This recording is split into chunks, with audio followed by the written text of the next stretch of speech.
Votre grand journal du soir se poursuit sur Europe 1 avec vous, Nathalie Lévy, et tout de suite place à l'interview politique. De David Doucan, et votre invité ce soir, David, est la députée La France Insoumise de Seine-Saint-Denis, Clémentine Autain. Bonsoir Clémentine Autain. Bonsoir. Vous avez vu bien sûr ce qui s'est passé à Chanteloup-les-Vignes dans les Yvelines ce week-end, des violences urbaines, les policiers attaqués avec parfois des mortiers, il y a 2 blessés légers parmi les forces de l'ordre, et puis ce lieu de culture emblématique, l'Arche cela s'appelle, où les enfants allaient faire du cirque, et ce lieu a été incendié.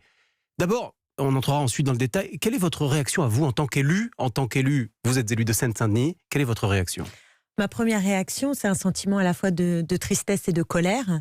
Je pense aux habitants qui subissent d'une certaine manière une forme de double peine parce que à la fois ils voient leur quotidien dégradé depuis maintenant plusieurs décennies à cause de politiques urbaines qui ne favorisent pas du tout le rééquilibrage à l'intérieur des métropoles, des conditions de vie aussi affaiblies par des politiques néolibérales, et donc une vie qui se durcit, et en même temps des scènes de violence où on touche à ce qui, pardonnez-moi, mais pour moi, peut-être parce que je suis fille d'artiste aussi, me paraît comme le cœur de ce que peut constituer l'émancipation dans ces quartiers, mais au-delà, c'est-à-dire un cirque, un lieu de culture. Donc je suis en colère parce qu'évidemment c'est inacceptable. Vous dites, Clémentine Autain, c'est la faute des politiques néolibérales. Est-ce que ce n'est pas plutôt la faute des trafiquants de drogue ?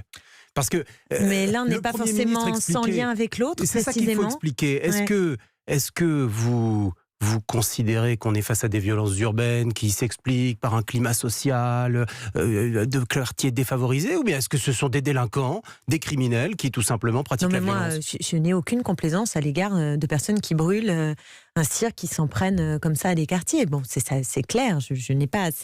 C'est pas vraiment le sujet. Après, le sujet qui est devant nous, c'est de savoir comment faire en sorte que des quartiers populaires ne subissent pas des violences urbaines à répétition. Qu'est-ce qui fait qu'il y en a là et pas forcément ailleurs ? Peut-être la sanction ? Est-ce que la politique pénale est à la hauteur ? Écoutez, la répression va avoir lieu. Vous avez un doute ? La répression ?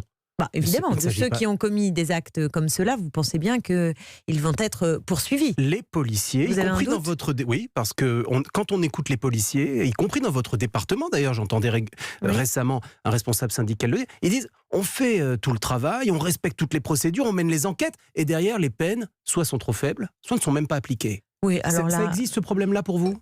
Moi, je pense que le problème aujourd'hui n'est pas le niveau de la répression. Le problème aujourd'hui est surtout comment on peut d'abord faire en sorte que dans ces quartiers-là, on vive correctement, comment on arrive à faire que le trafic de drogue n'apparaisse pas comme une solution pour beaucoup de jeunes et de familles aussi pour vivre.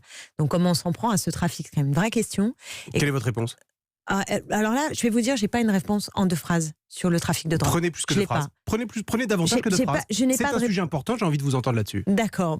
J'ai pas de solution en 2 phrases. Ce que je constate en tout cas, c'est que ce sont des pans entiers de quartiers qui vivent, qui survivent même, par ce biais-là. Voilà. Que la police n'arrive visiblement pas à en venir à bout, c'est clair, net. Elle n'en a pas forcément. Elle n'en a pas forcément les moyens, mais donc il faut quand même réfléchir et se mettre autour d'une table. Non, mais je veux dire, qui a la solution en claquant des doigts, franchement, est bien malin. En revanche, je pense que ce sujet n'est pas suffisamment correctement traité par les pouvoirs publics. Parlons du fond. Par exemple, le nouveau numéro 2 des Républicains, Guillaume Pelletier, a plaidé ce matin pour que ces mineurs délinquants récidivistes, au-delà de la sanction judiciaire, puissent ensuite aller dans des services militaires obligatoires. Non, mais là ça vous parle ou pas du tout ? Non, mais ce que je veux dire, c'est qu'on est sans arrêt aujourd'hui en France dans une espèce de surenchère qui est d'ailleurs bien alimentée par l'extrême droite qui a le vent en poupe, qui laisserait à penser que la solution dans nos quartiers populaires, c'est toujours plus de répression, toujours plus de vidéosurveillance, toujours plus de bis au pas. Bon, moi, je vous le dis, dans le cas de Chanteloup, il n'y a pas de doute, évidemment qu'il faut de la sanction. Je n'ai aucun problème avec ça. Et on a des lois pour ça aujourd'hui dans notre pays. Oui, mais je vous écoute, je tire la sonnette d'alarme et je dis que si on continue à avoir un développement métropolitain où on a une polarisation de richesse d'un côté et de pauvreté de l'autre, là je parle de services publics, d'activités économiques, de possibilités de nourrir le lien social, alors en effet, on va laisser le champ libre au trafic de drogue, à la délinquance et à des jeunes qui ne voient pas de perspective et d'avenir Justement. et qui donc peuvent basculer dans la délinquance. Donc, cette idée qu'on ne résout les problèmes qu'en jouant sur la sanction a posteriori est une erreur Oui, mais magistrale. quand tout à l'heure je vous ai demandé quelles autres solutions vous pouviez proposer, je viens de vous vous le m'avez dire. dit je n'en ai pas.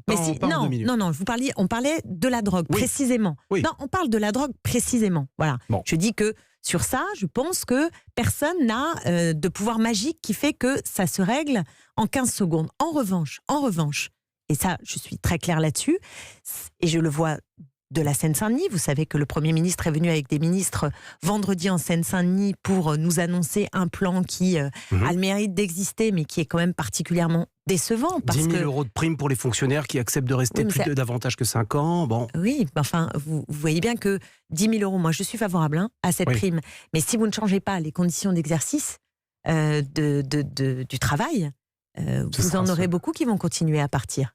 Donc il faut. Non, mais ce que je veux dire, c'est que ne croyez pas que parce que vous allez augmenter les sanctions et emprisonner tout le monde, vous allez trouver une solution pour les quartiers. Comprenez bien que l'État en Seine-Saint-Denis donne moins d'argent que dans les autres départements, indépendamment de la situation sociale de ses habitants. Si vous ne regardez pas cette réalité, alors il n'y a pas de solution. On avance. La cohésion française est en train de s'écrouler. Voilà ce qu'a déclaré hier Ségolène Royal. J'élargis le débat, on n'est pas seulement sur les problématiques des quartiers, une tension sociale dans le pays. C'est pas son lien. Vous savez, quand on regarde la République de la Seine-Saint-Denis, vue de la Seine-Saint-Denis, on voit bien comment il y a un problème de cohésion. Hein. Vraiment, on le voit très très très bien. Parce que les premières victimes, par exemple, vendredi, ça ne fait pas la une de l'actualité, mais vous savez qu'il y a une contre-réforme du chômage qui a été mise en œuvre par le gouvernement, d'ailleurs sans débat parlementaire, de façon très, très violente, et qui fait que vous avez plus d'1 million de chômeurs qui va voir sa situation terriblement régresser. Terriblement régressé. Durcissement d'accès aux droits, aux indemnités pour 1 400 000 chômeurs, effectivement, selon la CFDT. Plus une dégressivité, les deux. Et la dégressivité c'est-à-dire pour les hauts salaires. Voilà, donc ceux qui sont en bas de l'échelle, qui cumulent un peu de petits bouts de CDD, notamment des femmes, des petits bouts de CDD, puis de l'emploi, etc., vont être mis de fait dans la case RSA rapidement. Donc on va aller vers des poches de pauvreté qui vont grandir. Donc ce que je veux juste vous dire, c'est que aujourd'hui, tout ce qui permet la solidarité, le lien, le partage des richesses fait cruellement défaut parce que nous avons 30 ans de politique qui ont servi les plus riches au détriment des quartiers et des populations qui en avaient le plus besoin. Et donc ça ne crée pas de la cohésion. Clémentine Autain, ça crée du clivage, ça crée de la désespérance. Qui a brûlé à Chanteloup-les-Vignes pouvait créer du lien en 10 secondes. Est-ce que vous considérez, Clémentine Autain, qu'il y a 30 ans, la RDA a été annexée par la RFA, comme l'a dit Jean-Luc Mélenchon? Je considère que la chute du mur de Berlin avait pu, à ce moment-là, en 89, et je m'en souviens, je suis même revenue avec un bout du mur, donc j'avais aussi, j'étais toute jeune, peut-être espoir que quand les murs tombent, c'est une bonne nouvelle. Et j'aime quand les murs tombent, et j'aimerais que certains tombent. Je pense au mur du Mexique ou à bien d'autres aujourd'hui à travers le monde. Le seul problème, c'est qu'une fois que ce mur est tombé, ce qu'on a vu, c'est que c'est plutôt le modèle capitaliste, c'est-à-dire le modèle occidental, inspiré aussi de Thatcher et d'autres, qui s'est imposé. Et je ne crois pas qu'on ait là une solution sociale et écologiste qui permette justement de créer de l'espérance pour ces populations, encore plus que pour les autres, parce qu'elles ont pris cher avant et elles ont du mal à s'en sortir aujourd'hui. Clémentine Autain, députée de la France Insoumise de Seine-Saint-Denis, merci d'avoir répondu à mon invitation.